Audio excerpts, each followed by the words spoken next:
Hello students, welcome back to physics class. Students, आज के lecture के अंदर हम जैसे हम पहले क्या कर रहे थे,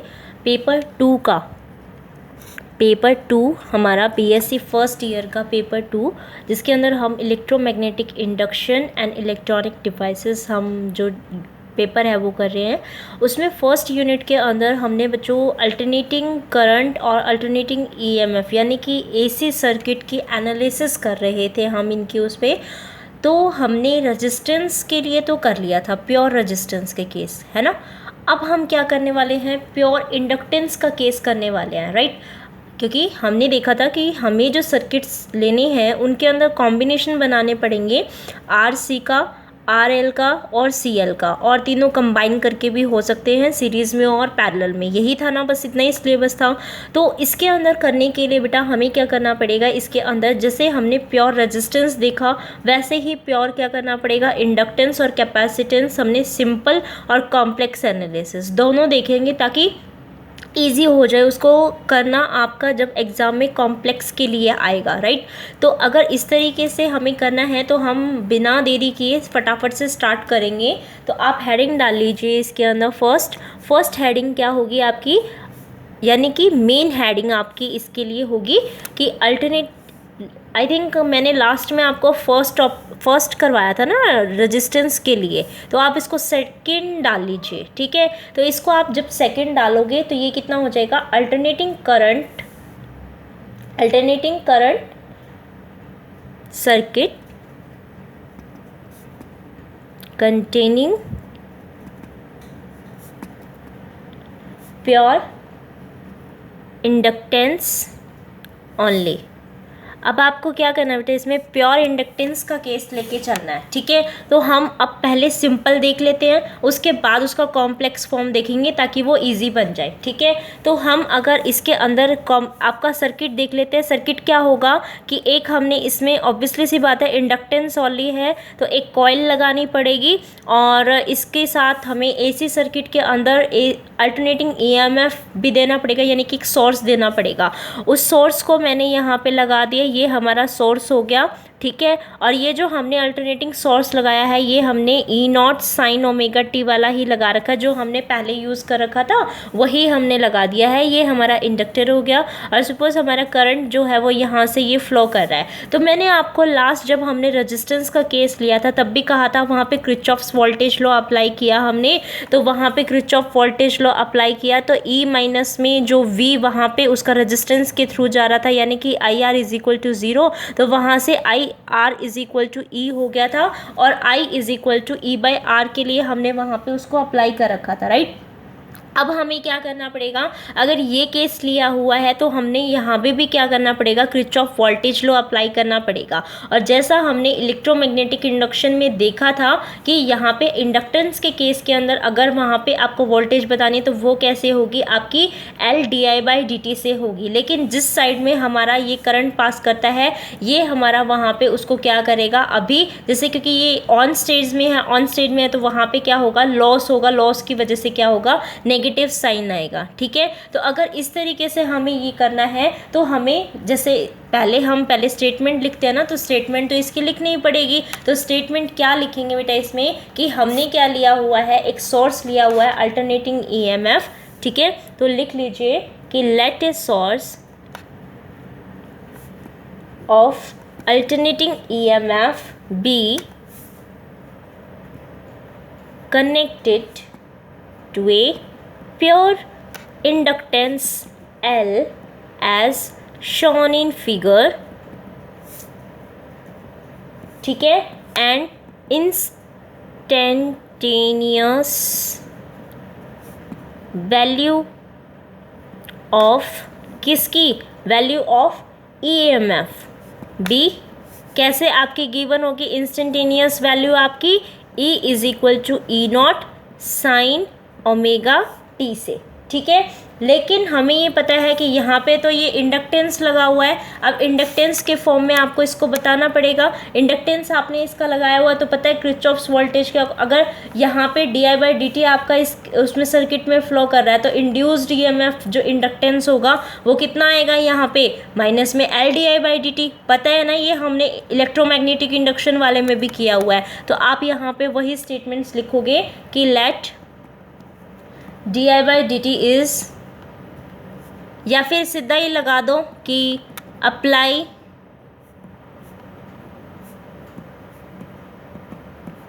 किरचॉफ्स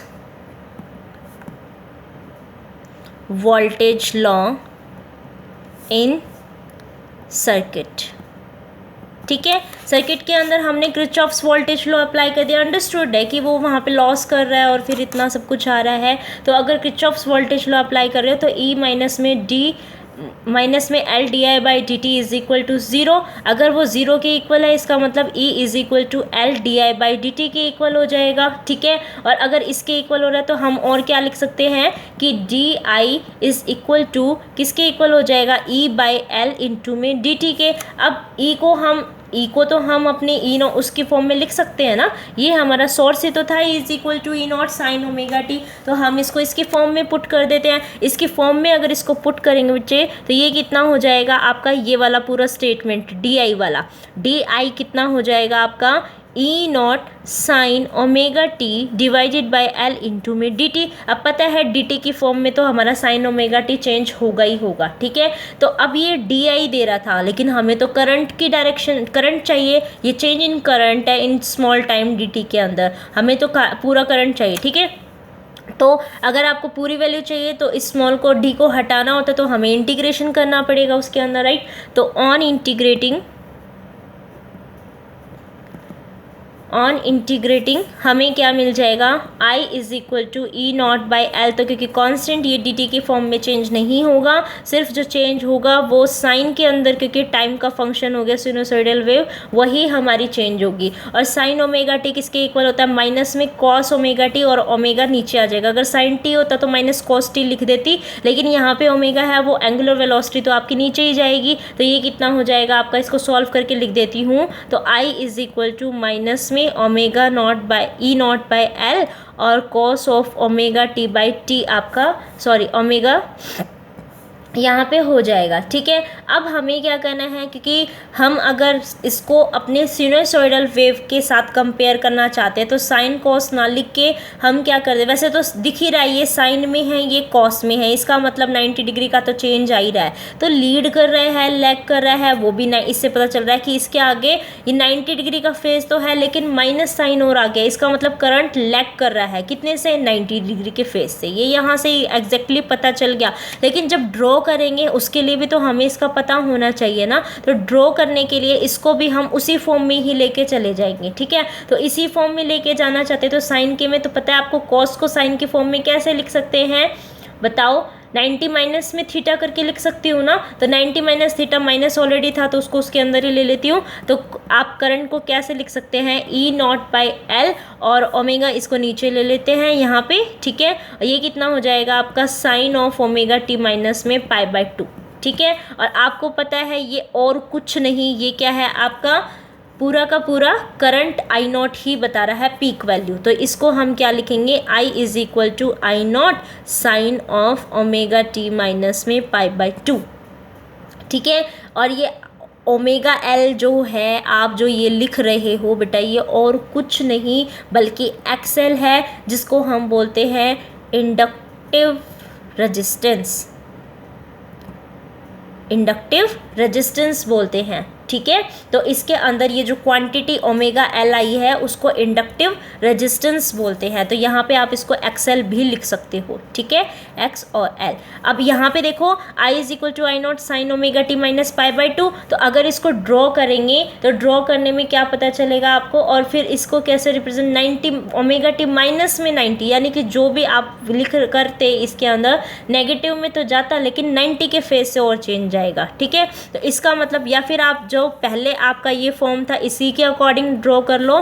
कैसे, कॉस के यानी कि 1 से तो स्टार्ट होगा लेकिन नेगेटिव, और यहाँ क्या है पॉजिटिव में, तो इसका मतलब ऊपर वाला जो साइन वाला है वो तो एज इट इज़ बन जाएगा, ठीक है। और जो नीचे जो हमारा करंट के लिए बनेगा वो माइनस में स्टार्ट होगा कॉस की टर्म, और करंट की माइनस में यानी कि यहाँ से इस तरीके से स्टार्ट होगा और फिर ये यहाँ पे से और फिर ये इस तरीके से यूँ जाएगा, ठीक है। इसका मतलब ये क्या है, आपका ईएमएफ था अल्टरनेटिंग ईएमएफ, और ये क्या है आपका करंट था। तो आप क्या कह रहे हो कि ये जैसे आपका पाई हो गया और ये आपका 2 पाई के लिए है, तो आप देख सकते हो ये तो पहले यहाँ पे पहुँच गया और ये बाद में पहुँचा है। इसका मतलब क्या है, करंट आपका लैग कर रहा है कितने से, 90 डिग्री से, ठीक है। यानी कि 90 के फेज से क्या कर रहा है, आपका करंट लैग कर रहा है, किससे, ईएमएफ से। तो आप यहाँ पे कहोगे कि क्योंकि मैंने आपको लैग और लीड के लिए बताया था ना, और ये भी बेटा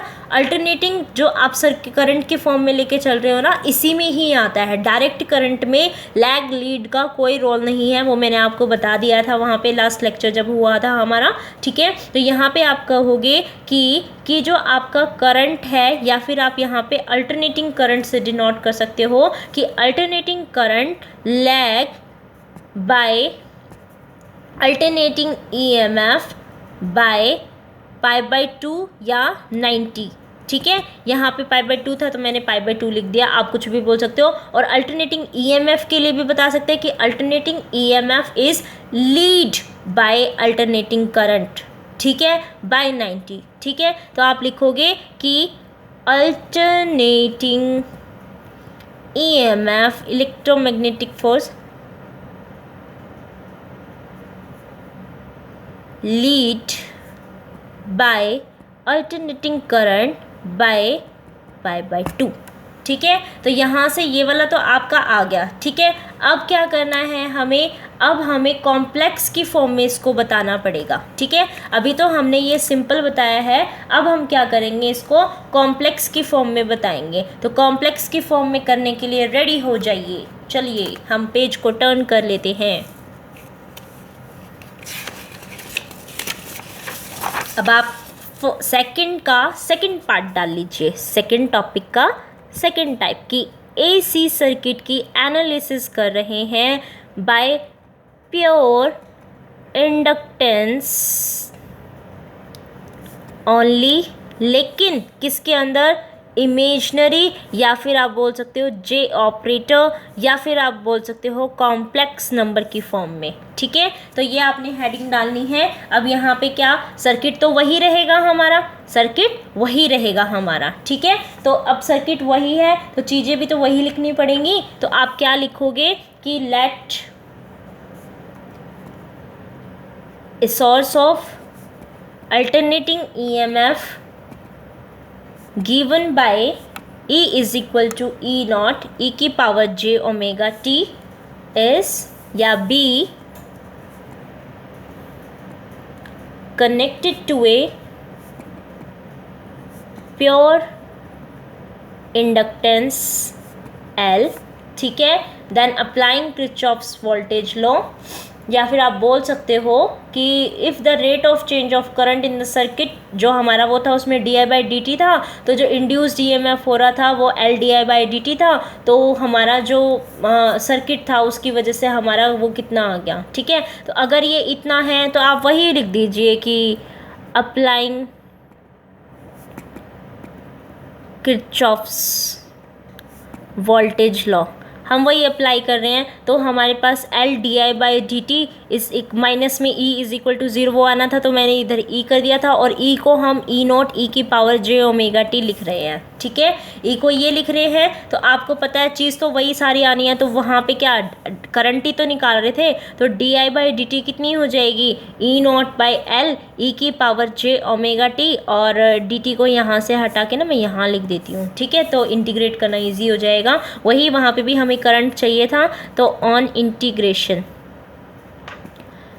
integration we have what we have, current का डिफ्रेंशिएशन डी का इंटीग्रेशन करेंगे तो खाली करंट ही आ जाएगा। तो करंट आपका किसके इक्वल आ जाएगा, E नॉट बाई L, और यहाँ पे इंटीग्रेशन ई की पावर जे ओमेगा टी डी टी। ठीक है, अब जस्ट आपको इसका इंटीग्रेशन करना। बेटा आपको पता है ना ई की पावर आइटा थीटा का आइटा टी या फिर ई की पावर 2at का अगर डिफ्रेंशिएशन करें विद रिस्पेक्ट टू टाइम तो ई की पावर 2at तो एज इट इज़ अपॉन में कितना आ जाता है, यहाँ पे 2a आ जाता है। तो यहाँ पे अगर इसका इंटीग्रेशन करेंगे, डिफ्रेंशिएशन में तो आगे आता है, इंटीग्रेशन में नीचे।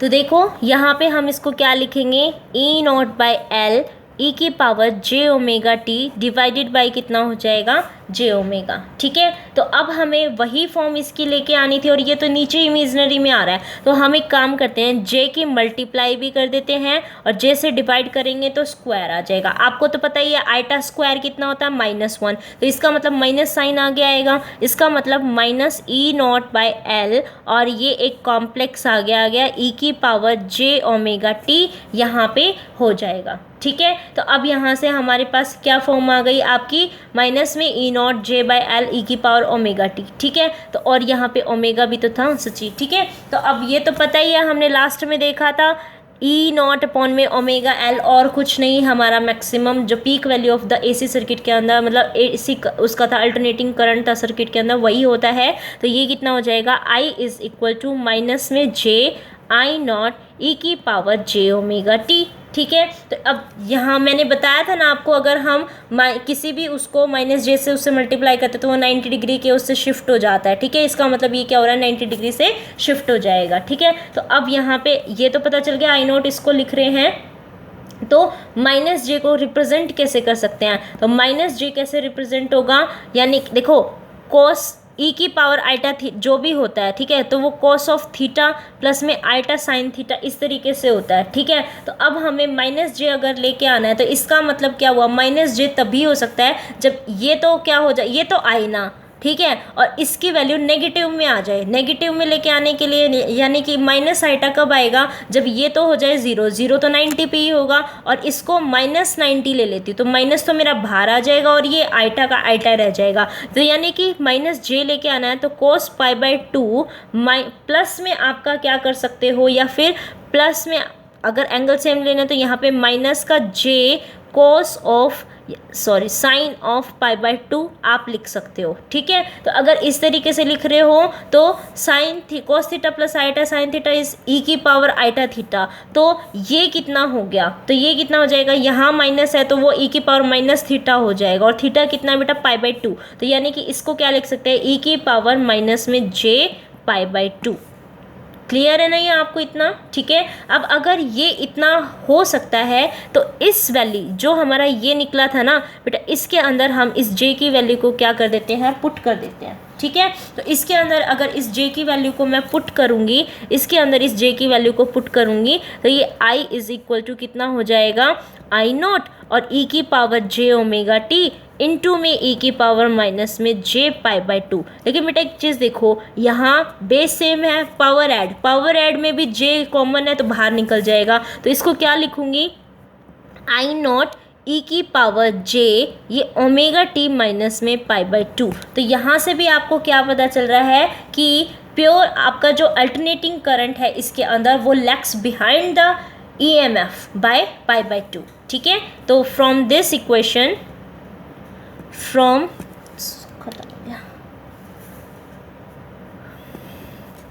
from this we have alternating current in pure inductive circuit lags behind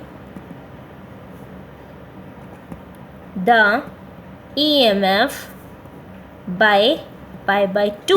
ठीक है, और आपको अगर इसका ग्राफ बनाना पड़े कॉम्प्लेक्स के लिए, क्योंकि ये आएगा कॉम्प्लेक्स के लिए ग्राफ बनाना, ठीक है, तो आपको अगर ग्राफ बनाना पड़ेगा तो एक्स वाई, क्योंकि जेड हम इस तरीके से ले सकते हैं, ये आपकी रियल और ये इमेजनरी अगर बोल रहे हो तो यहाँ पे इसको ड्रॉ करना है। तो अगर आपका जैसे आपका EMF इधर जा रहा था, मैंने बताया था ना क्योंकि कॉम्प्लेक्स है, अगर उसका जैसे x प्लस में y आपका आइटा y था तो इधर है और उसको मैंने माइनस जे से अगर मल्टीप्लाई कर दिया तो मैंने वेक्टर क्वांटिटी में बताया था कि इसका क्लॉकवाइज 90 डिग्री होगा, और अगर मैं प्लस जे से करती बेटा तो प्लस में एंटी क्लॉकवाइज 90 डिग्री होता। तो अब ये क्या किया है मैंने, इसके अंदर माइनस जे का इसी क्वांटिटी का जो हमारी पहले आई हुई थी उसमें जस्ट माइनस जे का रोल है। तो माइनस जे अगर किसी भी क्वांटिटी से मल्टीप्लाई होता है तो मैंने वहाँ पे आपको जब बताया था तो ये बताया था कि वो प्लस 90 डिग्री, मतलब जो आपका यहाँ पे जैसे ये वेक्टर है तो इसका क्लॉकवाइज डायरेक्शन में 90 डिग्री आपका शिफ्ट हो जाएगा। ठीक है, तो इसका 90 डिग्री आपको पता है ये बन गया। ठीक है, तो इसका मतलब हमारा जो करंट है वो यहाँ आ गया और फेस यहाँ दिखना था ओमेगा टी, अब ये यहाँ हो गया। तो ओमेगा टी तो इस डायरेक्शन में और 90 डिग्री को इधर कर देती हूँ, तो यानी कि करंट का फेस कितना हो गया, ओमेगा टी माइनस π/2। क्लियर है, बिल्कुल ईजी फॉर्म में मैंने आपको बताया है। ये आपका 0 हो गया, ये वाई और ये हो गया, बिल्कुल ईजी फॉर्म में है ना, बिल्कुल ईजी। और कमेंट में बताइएगा ईजी लगा हो तो, ठीक है, कमेंट में ज़रूर बताना है इजी लगा हो तो, ठीक है, क्योंकि हमने करा इस तरीके से इजी फॉर्म में इसको, है ना। अब देखो यहाँ पे ये ओमेगा एल दोबारा से आया है तो इसको हम दोबारा से क्या बताएंगे बेटा, एक्सेल, कि ये क्या है आपका ओमेगा एल, यानी कि इस एक्सेल को बोलते हैं इंडक्टिव रिएक्टेंस, जैसा हमने लास्ट क्लास में बोला था। ठीक है, तो ये पूरा पेपर में आएगा, ज़रूर आएगा। ठीक है, तो आप इसको अच्छे से करिएगा एग्ज़ाम में। ठीक है, तो देखो अब इसको 2-2 करके अगर हम करेंगे तो वहाँ पे आपको इसकी हेल्प मिलेगी बहुत। ठीक है, इसीलिए अच्छे से करिएगा। Thank you for watching this video.